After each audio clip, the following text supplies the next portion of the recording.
Soya beans കറി നല്ലപോലെ വെന്തിട്ടുണ്ട്. കറി നല്ല ടേസ്റ്റാണ്. ഇങ്ങനെ എല്ലാവരും ഒന്ന് ചെയ്ത് നോക്കണേ. ഹലോ ഫ്രണ്ട്സ്, ഉഷ ക്രാഫ്റ്റ്സിലേക്ക് സ്വാഗതം. ഇന്നൊരു സോയാബീൻസ് കൂട്ടുകറി വയ്ക്കാം. അതിനുവേണ്ടി വെളിച്ചെണ്ണ ഒഴിച്ചിട്ടുണ്ട്. അതിനകത്ത് പട്ട, ഗ്രാമ്പു, ഏലക്ക, ബേ ലീഫ് ഇട്ടിട്ടുണ്ട്. അത് നന്നായിട്ടൊന്ന് ചൂടായിക്കോട്ടെ.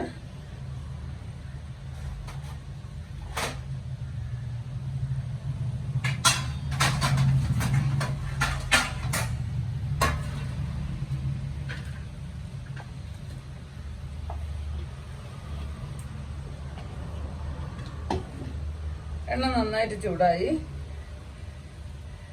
അതിൽ ഒരു 2 ഉരുളക്കിഴങ്ങ് എടുത്തിട്ടുണ്ട്, 2 സവാള എടുത്തു, 3 പച്ചമുളക്, 1 കഷ്ണം ഇഞ്ചി.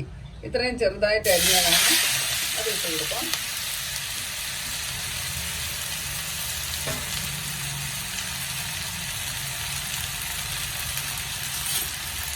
നന്നായിട്ടൊന്ന് വഴറ്റിയെടുക്കണം.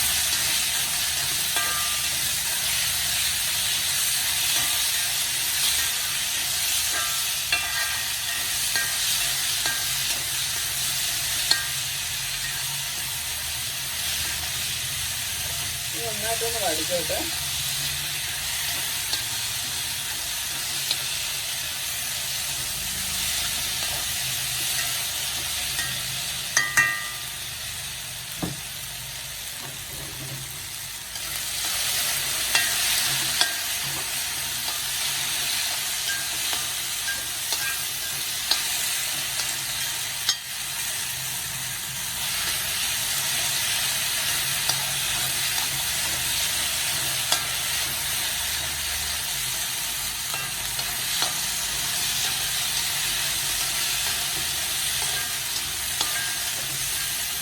കറി ഒന്ന് നന്നായിട്ട് കുറുകി വരാനാണ് ഉരുളക്കിഴങ്ങ് കൂടെ ചേർത്തത്.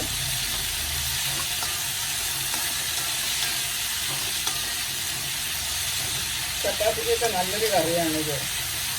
ചപ്പാത്തി, പൂരി.